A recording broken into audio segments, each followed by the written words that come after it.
ถ้าผมให้คุณผู้ฟังเลือกปรัชญาชีวิตที่สำคัญที่สุดในชีวิตของท่านมาหนึ่งข้อปรัชญานั้นคืออะไรครับในเอพิโซดนี้เราจะมาพูดถึงบทเรียนชีวิตกันและนี่ก็คือบทเรียนจาก Life's Greatest Lesson ของคุณ Hal Urban นะครับจะมีบางส่วนที่ผมเสริมให้คุณผู้ฟังได้เห็นภาพได้ง่ายมากขึ้นมันคงจะเป็นเรื่องดีครับหากเรารู้บทเรียนเหล่านี้ตั้งแต่เนิ่นๆเมื่อเราเติบโตขึ้นเราจะลืมบทเรียนข้อนี้ได้ง่ายมากๆช่วงชีวิตจะได้เรียนรู้จากความล้มเหลวและความสำเร็จบางครั้งก็สอนเราไม่ได้แต่ความล้มเหลวนี่เองคือสิ่งเดียวที่จะทำให้ท่านเติบโตเรามาดูกันว่าผู้เขียนหนังสือเล่มนี้ครับกล่าวไว้ว่าอย่างไร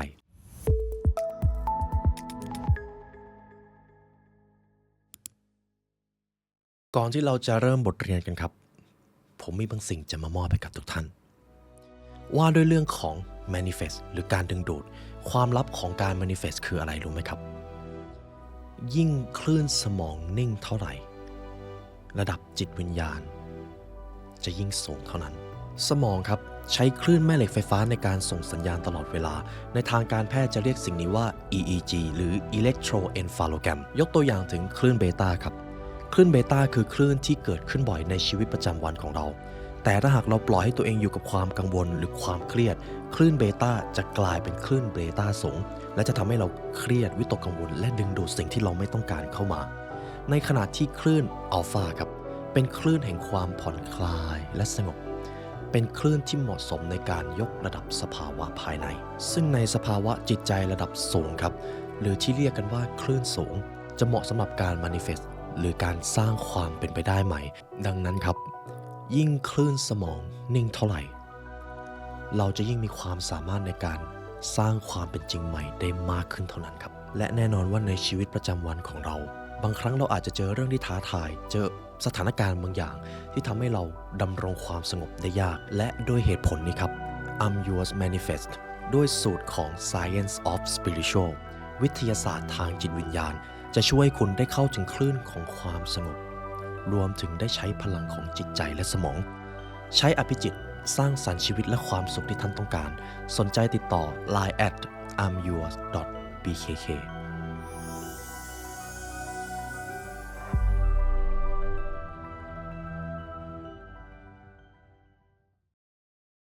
ถ้าผมให้คุณผู้ฟังเลือกปรัชญาชีวิตที่สำคัญที่สุดในชีวิตของท่านมาหนึ่งข้อปรัชญานั้นคืออะไรครับในเอพิโซดนี้เราจะมาพูดถึงบทเรียนชีวิตกันหนังสือเล่มนี้เป็นอีกเล่มหนึ่งครับที่ผมมีโอกาสได้ทำช่วง2 เดือนที่แล้วและไม่น่าเชื่อว่ามันได้กระตุ้นกรอบความคิดหรือความลึกซึ้งในปรัชญาชีวิตบางอย่างแก่คุณผู้ฟังจึงเป็นโอกาสดีครับที่เราจะมาสรุปบทเรียนนี้กันอีกครั้งหนึ่งและก่อนอื่นผมอยากให้คุณผู้ฟังจำหรือตระหนักถึงปรัชญาชีวิตที่ท่านเลือกไว้เมื่อครู่นี้ครับเพราะมันอาจจะสะท้อนอะไรบางอย่างอยู่ก็ได้เราจะมาพูดถึงบทเรียนชีวิตที่ห้องเรียนอาจจะสอนเราไม่ได้และชีวิตจะมอบให้กับเรามันคงจะเป็นเรื่องดีครับหากเรารู้บทเรียนเหล่านี้ตั้งแต่เนิ่นๆเรามาดูกันว่าผู้เขียนหนังสือเล่มนี้ครับคุณฮาวเอลรอดกล่าวไว้ว่าอย่างไรบทเรียนข้อที่1เมื่อเราเติบโตขึ้นเราจะลืมบทเรียนข้อนี้ได้ง่ายมากๆความสำเร็จเป็นอะไรมากกว่าแค่การหาเงินครับคุณผู้ฟังคิดว่าจริงหรือไม่จริงครับสำหรับข้อนี้ผมชอบประโยคนี้มากเลยเงินสำคัญจริงไหมครับเราจะต้องใช้เงินจับจ่ายใช้สอยและความสำเร็จของเราก็จะมีเรื่องของตัวเงินเข้ามาเกี่ยวข้อง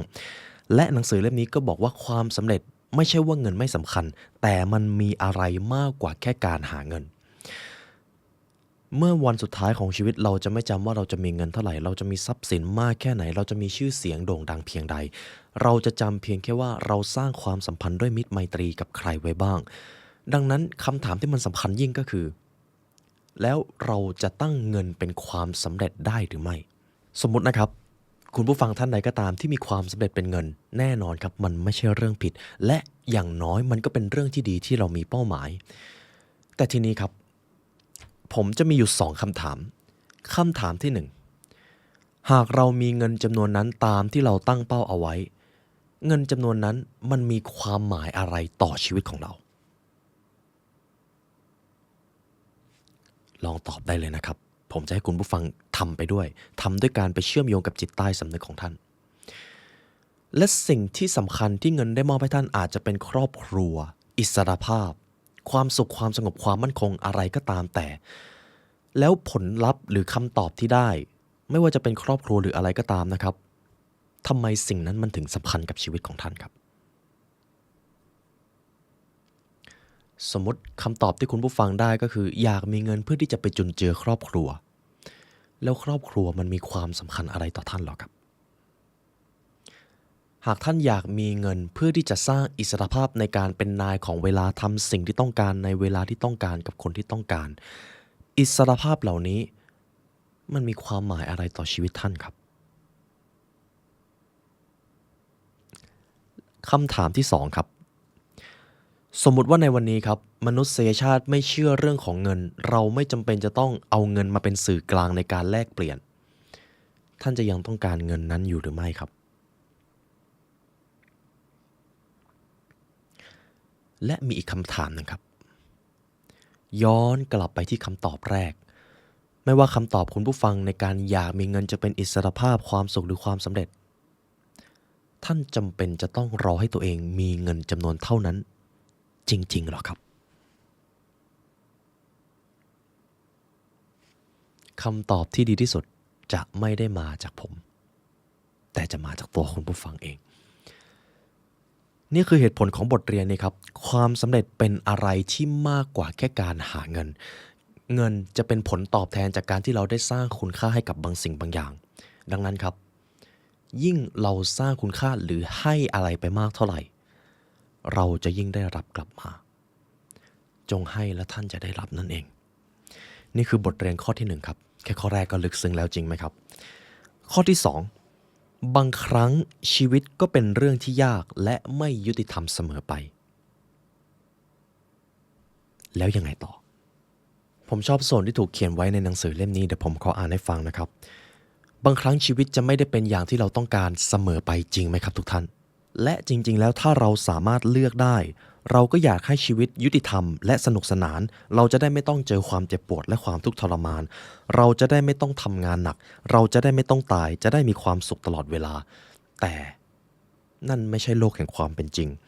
ความจริงคือครูผู้ยิ่งใหญ่มันช่วยให้เราเรียนรู้บทเรียนที่มีค่ามากที่สุดของชีวิตแม้บ่อยครั้งมันจะเจ็บปวดก็ตามเราจะไม่ได้เรียนรู้จากช่วงเวลาที่เราสบายแต่เราจะเรียนรู้จากความเจ็บปวดผมเลยอยากให้คุณผู้ฟังจำประโยคนี้ครับผมชอบประโยคนี้มากโลกจะไม่อุทิศตัวของมันในการทำให้เรามีความสุขเราต่างหากจะต้องอุทิศตัวเองเพื่อที่จะสร้างประสบการณ์ให้เราค้นพบความสุขดังนั้นใครคือคนที่ควบคุมความสุขและความยุติธรรมในชีวิตของเราครับตัวเราเองจริงไหมครับโลกจะไม่อุทิศตนเพื่อเราแต่เราต่างหากจะต้องอุทิศตนทั้งเพื่อโลกและเพื่อตัวเองความกังวลของเรามันจะดำเนินไปอย่างไรถ้าเราไม่เข้าใจไม่ยอมรับชีวิตอย่างที่มันเป็นความกังวลนั้นก็จะทำลายเราและการที่คุณผู้ฟังมาฟังคลิปนี้ครับท่านก็มีแนวความคิดหรือ mindset ของคนประสบความสำเร็จอยู่แล้วคำถามไม่ได้อยู่ที่ว่าเมื่อเราเจอปัญหาเราเผชิญหน้ากับสิ่งเหล่านั้นหรือเปล่าแต่อยู่ที่ว่าจะเผชิญหน้าอย่างไรคนที่ประสบความสำเร็จในชีวิตไม่รอดจากสิ่งนี้เช่นกันบางครั้งเขาก็เจอความไม่ยุติธรรมเล่นงานเพียงแค่ว่าพวกเขาเรียนรู้ที่จะยอมรับปรับตัวได้เร็วและจัดการกับมันอย่างสร้างสรรค์และทุกท่านคือคนสำเร็จนี่ก็คือวิธีการที่ท่านจะรับมือกับบทเรียนชีวิตข้อนี้ครับบางครั้งชีวิตจะส่งบทเรียนยากๆจะส่งความไม่ยุติธรรมมาให้ท่านแต่นั่นแหละครับคือช่วงเวลาที่ดีที่สุดที่ท่านจะได้เรียนรู้ว่าท่านจะเติบโตต่อไปอย่างไรในช่วงชีวิตนี้บทเรียนข้อที่3ชีวิตเป็นเรื่องสนุกและหันหรือหันอย่างเหลือเชื่อถูกต้องครับชีวิตเป็นเรื่องสนุกผมจะขอนำส่วนหนึ่งของหนังสือ Message from the Master มานะครับหนังสือเล่มนี้จะเกี่ยวโยงกับจิตวิญญาณในระดับลึกมากลึกถึงขนาดอดีตชาติครับคุณผู้ฟังครับเราทุกคนเกิดมาในโลกนี้เพื่อที่จะเรียนรู้บางสิ่งบางอย่างในร่างของมนุษย์และเมื่อเราจากโลกนี้ไปในร่างของมนุษย์เราก็จะกลายเป็นจิตวิญญาณเป็นสปิริต แล้วก็ไปเรียนรู้อีกภพภูมิหนึ่ง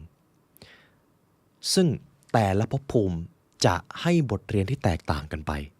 บางบทเรียนเราจำเป็นจะต้องใช้ร่างมนุษย์ในการเรียนรู้เช่นความสัมพันธ์การเรียนรู้ที่จะรักการเรียนรู้ที่จะอกหักการเรียนรู้ที่จะรักเพื่อนมนุษย์อย่างไม่มีเงื่อนไขสิ่งเหล่านี้จำเป็นต้องเรียนรู้ผ่านสังขารมนุษย์แต่ในอีกแง่หนึ่งบทเรียนอย่างเช่นความสุขสงบการเห็นความสุขการมีความสุขในทุกชั่วขณะโลกของจิตวิญญาณ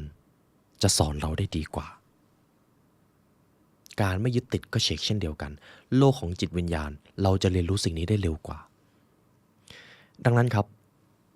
ในตอนนี้ท่านและผมเราต่างเป็นมนุษย์เรามีบทเรียนบางอย่างที่ต้องเรียนรู้และระหว่างการเดินทางนั้นมันสนุกมันน่าหาฤหันอย่างเหลือเชื่อถ้าเราอยู่กับปัจจุบันเป็นครับนี่คือบทเรียนข้อที่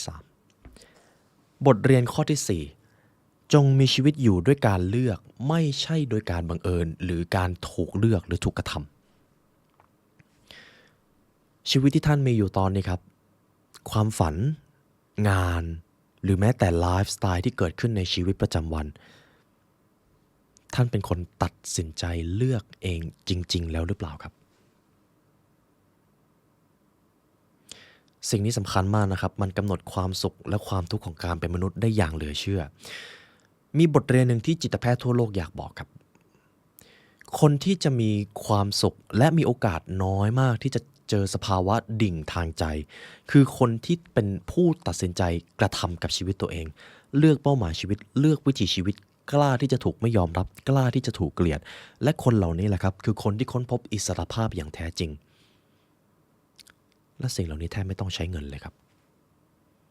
เพราะมันเกิดขึ้นได้ตั้งแต่วินาทีนี้เลยและ The Library เองและตัวผมเองก็จะเป็นกำลังใจจนกว่าคุณผู้ฟังบางท่านจะตัดสินใจเลือกทางเดินชีวิตตัวเองจริงๆเพราะมีหลายท่านครับพอได้เรียนรู้ได้เติบโตได้ยกระดับจิตวิญญาณและความคิดเขาเริ่มรู้แล้วว่าชีวิตนี้เขาเลือกอะไรได้หลายอย่างมากโอกาสมันเต็มไปหมดเลยและเมื่อนั้นแหละครับเขากลายเป็นผู้เลือกในชีวิตแล้วเขาไม่ใช่ผู้ถูกเลือกตอนนี้ท่านกำลังเป็นใครครับบทเรียนข้อที่5ครับทัศนคติคือทางเลือกและเป็นทางเลือกที่สำคัญที่สุดที่ท่านจะทำให้กับตัวเองครับทัศนคติก็คือกรอบความคิดคือชุดมุมมองที่เรามีต่อโลกต่อเหตุการณ์ต่อผู้คนต่อทุกสิ่งที่เกิดขึ้นในชีวิตทัศนคติไม่ใช่สิ่งที่เกิดขึ้นแล้วเปลี่ยนแปลงไม่ได้ครับเขาว่ากันว่าตอนเราอายุ1 ขวบถึง7 ขวบเราอาจจะยังเลือกทัศนคติไม่ได้เพราะคุณพ่อคุณแม่ผู้ปกครองโรงเรียนสถาบันเป็นคนเลือกให้เราไม่รู้ผิดรู้ถูกแต่หลังจาก7 ขวบขึ้นไปตรงนี้แหละครับเราตัดสินใจได้แล้วว่าเราจะเลือกหรือถูกเลือกทัศนคติของตัวเองผมจะถามคำถามสั้นๆแล้วกันครับหากเราอยากประสบความสำเร็จเราจะต้องมีทัศนคติแบบไหนครับระหว่างคนล้มเหลวกับคนสำเร็จหากเราอยากร่ำรวยและมั่งคั่งเราจะต้องมีความคิดแบบไหนครับระหว่างความคิดแบบคนรวยกับความคิดแบบคนยากจนและในตอนนี้ครับคุณผู้ฟังกำลังต้องการประสบความสำเร็จและต้องการสร้างความร่ำรวยให้กับตัวเองท่านกำลังมีชุดความคิดแบบไหนครับระหว่างสำเร็จกับล้มเหลวและเดี๋ยวผมจะทำให้เห็นความแตกต่างมากขึ้นครับคนสำเร็จเชื่อว่าชีวิตนี้เขาสามารถควบคุมได้ส่วนคนล้มเหลวเชื่อว่าชีวิตเขาจะถูกกระทำเวลาเจออะไรเขาก็จะพร่ำบ่นและก็โทษคนอื่นความแตกต่างบริบทแรกครับความแตกต่างบริบทที่2คนสำเร็จเขาจะมองหาโอกาสท่ามกลางปัญหาแต่คนล้มเหลวจะมองเห็นแต่ปัญหาและก็ไม่มองหาโอกาสและก็จะมองหาปัญหาที่มันลึกยิ่งไปกว่าเดิมอีกจนสุดท้ายเขาก็กลัวและก็ไม่ได้ลงมือทำอะไรนี่คือบริบทที่2ครับบริบทที่3คนประสบความสำเร็จจะใช้ชีวิตและเวลาส่วนใหญ่ไปกับการพัฒนาตัวเองยกระดับความคิดพูดคุยในเรื่องของอนาคตและความเป็นไปได้ใหม่แต่คนล้มเหลวจะใช้เวลาส่วนใหญ่อยู่กับความบันเทิงไม่ได้พัฒนาตัวเองและก็คอยเสพเรื่องราวดราม่ารวมไปถึงคบหาคนที่ทำให้พวกเขาไม่ได้เติบโต นี่คือสิ่งแตกต่างครับท่านกำลังอยู่ในดินแดนไหนครับทัศนคติคือเรื่องของการเลือกครับย้ำอีกครั้งครับท่านเลือกได้บทเรียนข้อที่6ครับอุปนิสัยของเราคือกุญแจสู่ความสำเร็จ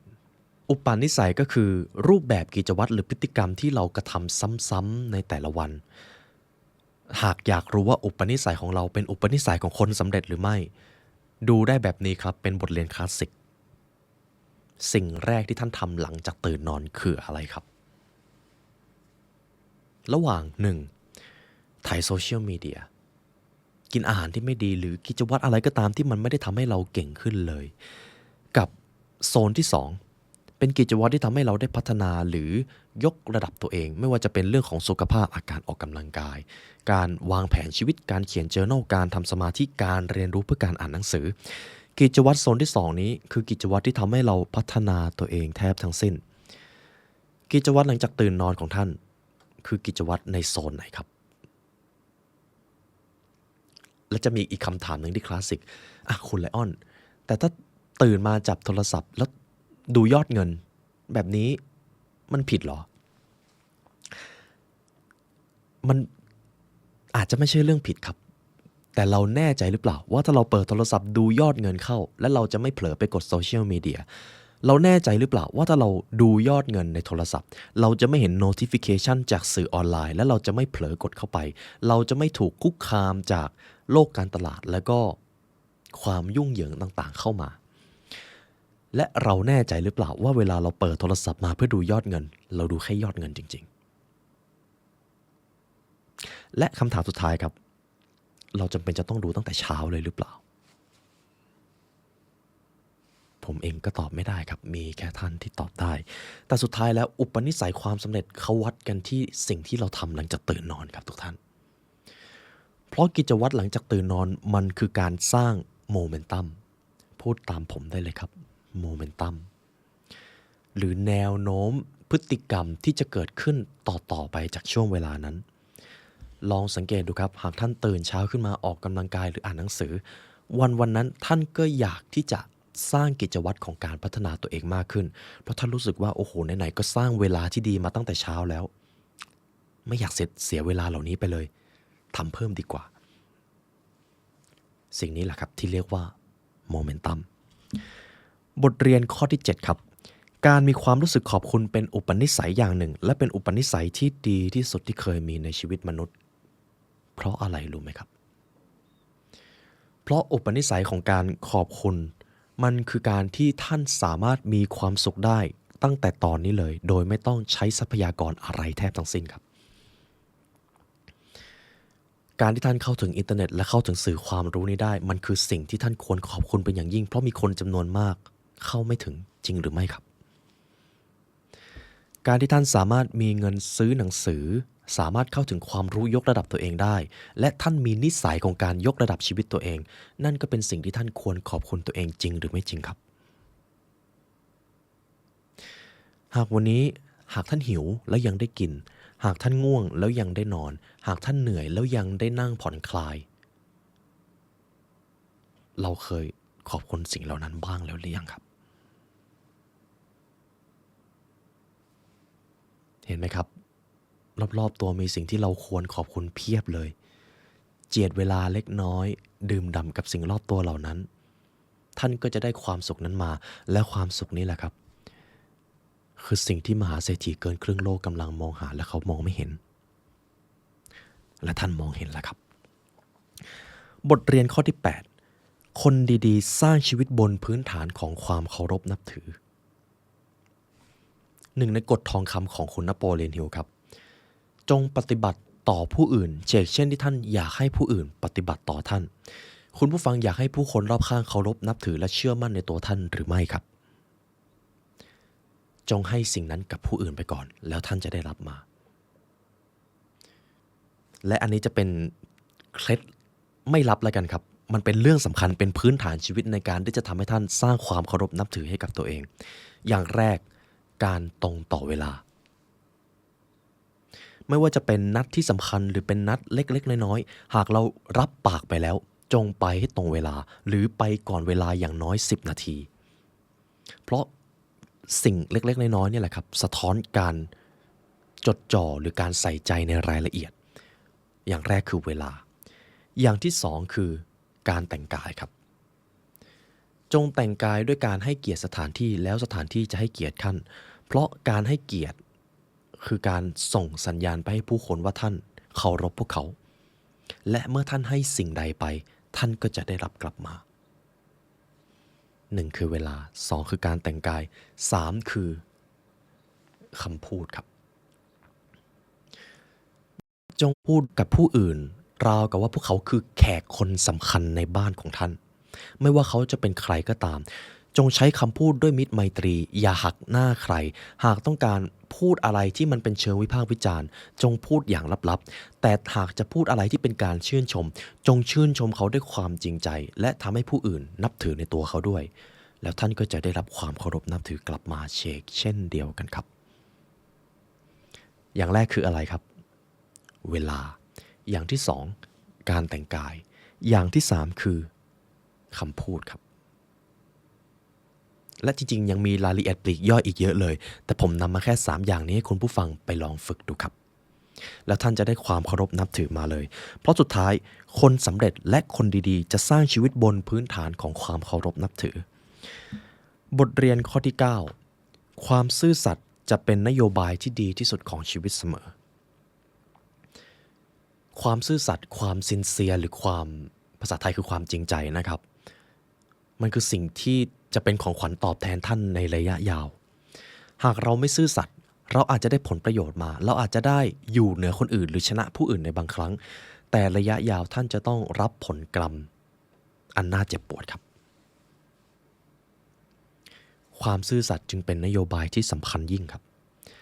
จงพูดความจริงหรืออย่างน้อยก็อย่าได้โกหกโดยเฉพาะอย่างยิ่งอย่าโกหกในเรื่องที่จะทำให้ผู้อื่นเดือดร้อนหรือมันเป็นเล่ห์เพทุบายเพราะสุดท้ายคนที่ได้รับผลเสียคือท่านเองจงซื่อสัตย์ครับและคนที่ท่านควรซื่อสัตย์มากที่สุดในโลกนี้คนคนนั้นคือใครครับตัวท่านเองบทเรียนข้อที่10คำพูดที่เมตตามีทุนน้อยแต่ให้ผลสำเร็จมากคล้ายๆกับข้อก่อนหน้าครับแต่ข้อนี้เราจะมาลงลึกเรื่องคำพูดหากคุณผู้ฟังมีโอกาสได้ฟังปรัชญาหรือบทเรียนที่พูดถึงคำพูดจากช่องนี้นะครับปัญหา 95% ของเรามาจากคำพูดที่เราใช้จริงหรือไม่จริงครับปัญหาความสัมพันธ์เกือบ 100% มาจากการที่เราเผลอพูดอะไรบางอย่างไปทำร้ายน้ำใจเขาจริงหรือไม่จริงครับปัญหาที่เกิดจากการกระทำจริงๆนะครับอาจจะมีไม่ถึง 10% ด้วยซ้ำแต่ที่เหลือมาจากคำพูดหมดเลยและอาจจะบอกได้ว่านี่คือข้อที่ยากที่สุดครับคำพูดเพราะนี่คือความจริงนะครับมันอาจจะฟังดูน่าเจ็บปวดแต่บางครั้งเราอาจจะตกอยู่ในคนกลุ่มนี้คนส่วนใหญ่คิดว่าตัวเองเป็นคนใช้คำพูดที่มีเมตตาแต่จริงๆแล้วเขาอาจกำลังคิดไปเองบางคนคิดว่าตัวเองเป็นผู้ฟังที่ดีแต่หากท่านเป็นผู้สังเกตการดีๆนะครับคนที่บอกว่าตัวเองเป็นผู้ฟังที่ดีเกือบ 95% เขาฟังไม่เป็นเขาฟังผู้อื่นเพื่อที่จะโต้ตอบเขาฟังผู้อื่นเพื่อที่จะรอว่าเขาจะพูดอะไรต่อไปใช่ครับมันคือความจริงครับแต่คนที่ฟังเก่งจริงๆเขายังรู้สึกว่าพวกเขาจะฟังไม่เก่งด้วยซ้ำเพราะการฟังจริงๆยากมากครับและการใช้คำพูดที่ไม่กระทบกระเทือนใจผู้อื่นเป็นศิลปะที่จะต้องใช้การฝึกและเป็นการฝึกที่ยาวนานมากแม้แต่ตัวผมเองก็ยังเผลอพลาดในเรื่องคำพูดเลยครับคำพูดจึงจะเป็นนายเราสิ่งที่เราควรฝึกและควรทำให้เชี่ยวชาญมากที่สุดก็คือการใช้วาทศิลป์เพื่อถนอมน้ำใจและรักษามิตรไมตรีของผู้อื่นนั่นเอง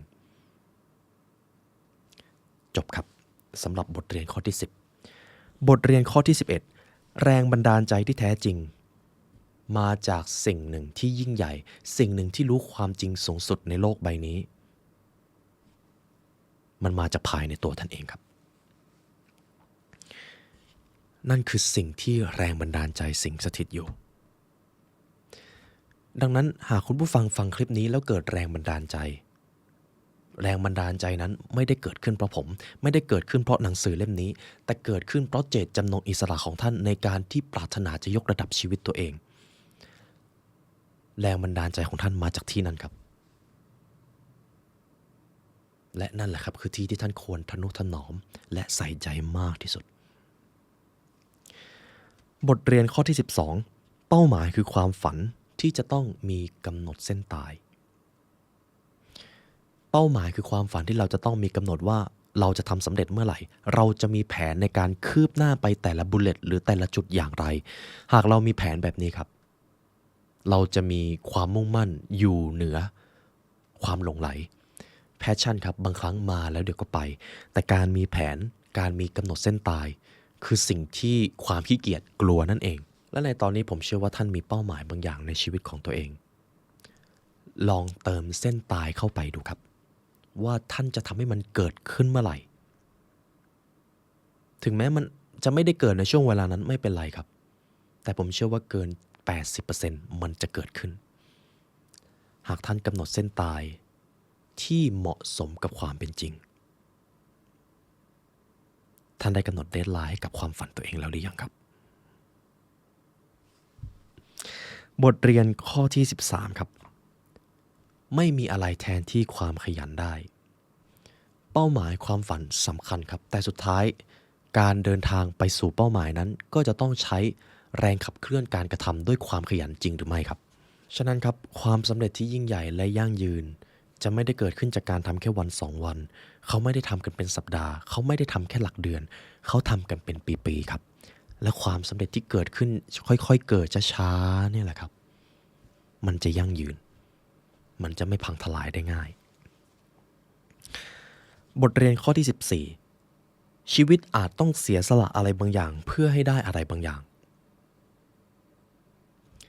หากเราอยากร่ำรวยเราจะต้องแลกความขยันแลกเวลาที่จะบันเทิงแบบ 100% ไปสลับเป็นการมุ่งมั่นเป็นการพัฒนาตัวเองจริงหรือไม่ครับความสำเร็จเป็นเรื่องที่ต้องแลกครับและบางครั้งเวลาเราได้อะไรมาเราก็อาจจะต้องแลกบางอย่างไปผมเชื่อว่าในชีวิตของทุกท่านครับบางครั้งได้บางสิ่งบางอย่างที่ท่านปรารถนามาแต่ท่านอาจก็จะต้องแลกบางสิ่งที่มันมีค่ากับชีวิตไปด้วยเช่นเดียวกันยังจำช่วงเวลานั้นได้ไหมครับผมเองก็เจอเหมือนกันครับดังนั้นนี่เป็นอีกกฎหนึ่งหากวันหนึ่งท่านได้อะไรมาแล้วจะต้องสูญเสียอะไรบางอย่างไปขอให้เข้าใจว่ามันเป็นบทเรียนชีวิตครับบทเรียนข้อที่15คนที่ประสบความสำเร็จจะไม่มองหาเวลาแต่พวกเขาจะสร้างเวลาขึ้นมาครับพูดได้ง่ายๆก็คือ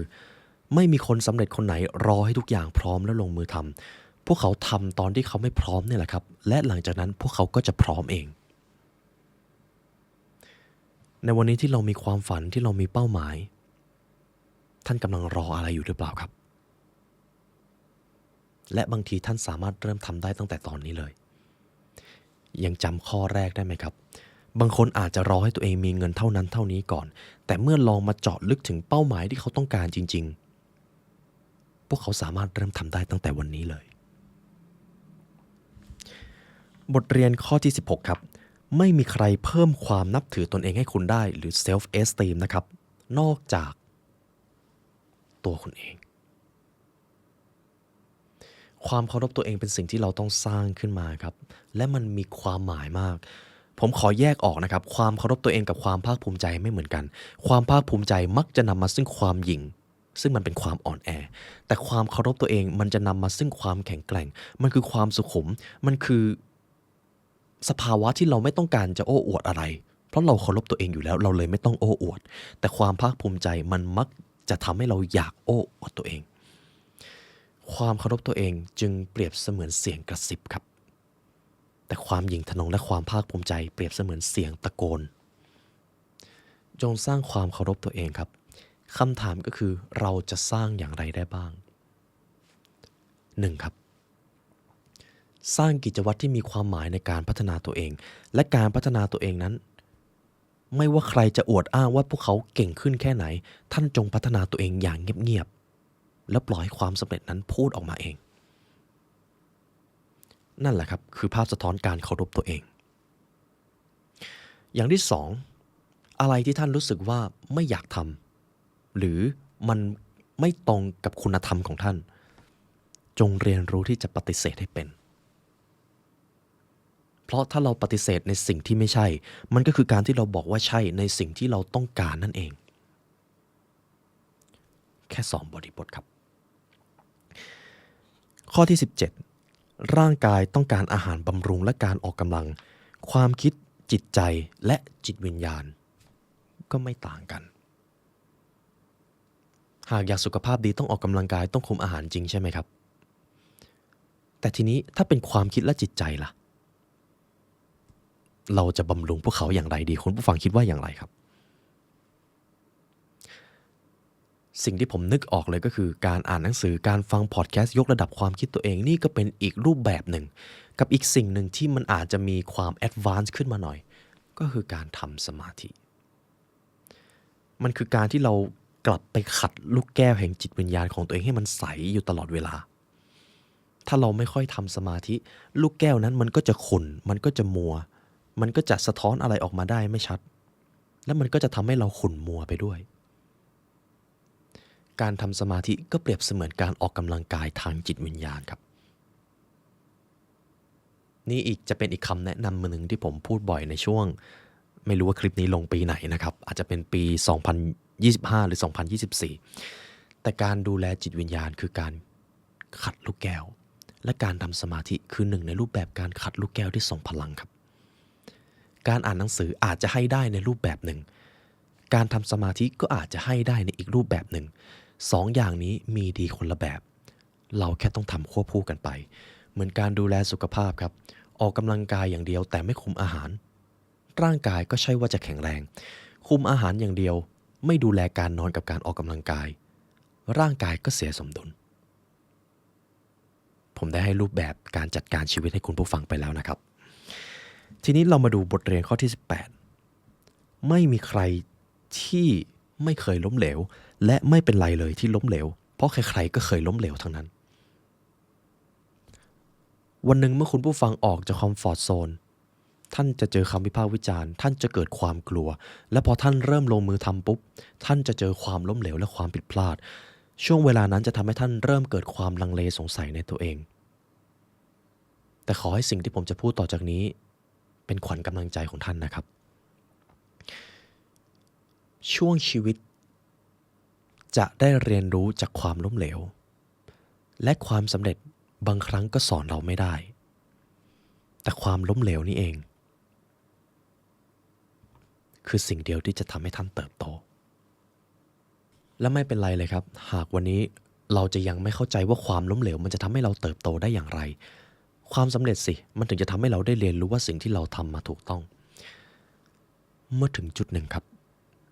เมื่อความล้มเหลวมันทำให้คุณผู้ฟังรู้สึกแย่ไปเป็น3วัน4วันจนทำให้ท่านเริ่มกลับมาตั้งคำถามแล้วว่าเราเก่งจริงๆหรือเปล่าช่วงเวลานั้นแหละครับถ้าท่านผ่านมาได้ท่านจะโตเร็ว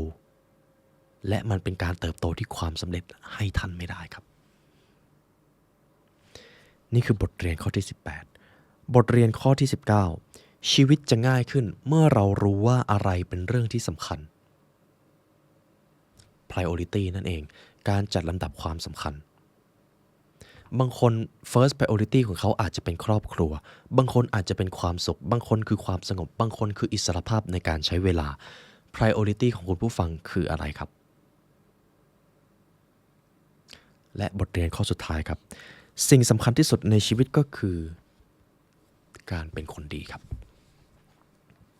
การรักเพื่อนมนุษย์อย่างไม่มีเงื่อนไขนั่นเองและการยอมรับความแตกต่างการไม่ตัดสินผู้อื่นคือการให้ที่ยอดเยี่ยมและเลิศเลอที่สุดที่ท่านจะให้กับเพื่อนมนุษย์ได้สิ่งเหล่านี้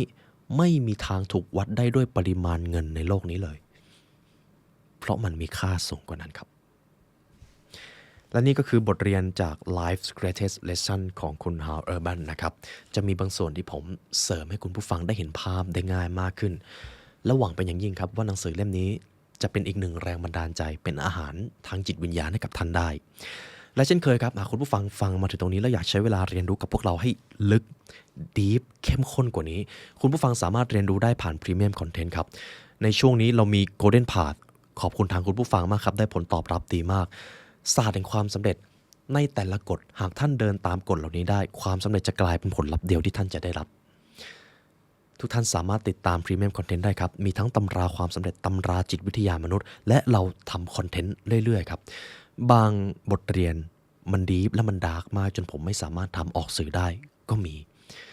และทุกท่านสามารถติดตามได้ที่ www.thelibrarylearn.com นะครับเป็นเกียรติอย่างยิ่งที่เราจะได้มาเรียนรู้ด้วยกัน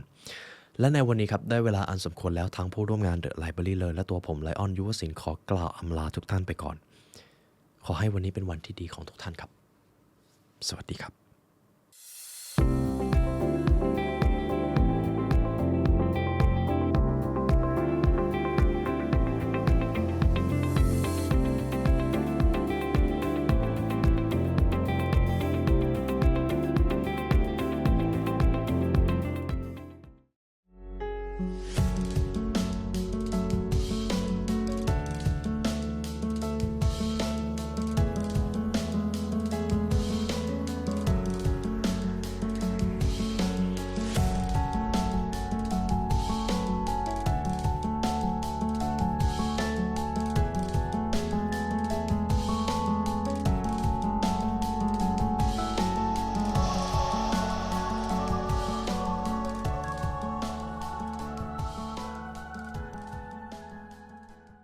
ผมมีบางสิ่งจะมามอบให้กับทุกท่านว่าด้วยเรื่องของ manifest หรือการดึงดูดความลับของการ manifest คืออะไรรู้ไหมครับยิ่งคลื่นสมองนิ่งเท่าไหร่ระดับจิตวิญญาณจะยิ่งสูงเท่านั้นสมองครับใช้คลื่นแม่เหล็กไฟฟ้าในการส่งสัญญาณตลอดเวลาในทางการแพทย์จะเรียกสิ่งนี้ว่า EEG หรือ Electroencephalogram ยกตัวอย่างถึงคลื่นเบต้าครับคลื่นเบต้าคือคลื่นที่เกิดขึ้นบ่อยในชีวิตประจำวันของเราแต่ถ้าหากเราปล่อยให้ตัวเองอยู่กับความกังวลหรือความเครียดคลื่นเบต้าจะกลายเป็นคลื่นเบต้าสูงและจะทำให้เราเครียดวิตกกังวลและดึงดูดสิ่งที่เราไม่ต้องการเข้ามาในขณะที่คลื่นอัลฟาครับเป็นคลื่นแห่งความผ่อนคลายและสงบเป็นคลื่นที่เหมาะสมในการยกระดับสภาวะภายในซึ่งในสภาวะจิตใจระดับสูงครับหรือที่เรียกกันว่าคลื่นสูงจะเหมาะสำหรับการ manifest หรือการสร้างความเป็นไปได้ใหม่ดังนั้นครับยิ่งคลื่นสมองนิ่งเท่าไหร่เราจะยิ่งมีความสามารถในการสร้างความเป็นจริงใหม่ได้มากขึ้นเท่านั้นครับและแน่นอนว่าในชีวิตประจำวันของเราบางครั้งเราอาจจะเจอเรื่องที่ท้าทายเจอสถานการณ์บางอย่างที่ทำให้เราดำรงความสงบได้ยากและด้วยเหตุผลนี้ครับ I'm Yours Manifest ด้วยสูตรของ Science of Spiritual วิทยาศาสตร์ทางจิตวิญญาณจะช่วยคุณได้เข้าถึงคลื่นของความสงบรวมถึงได้ใช้พลังของจิตใจและสมอง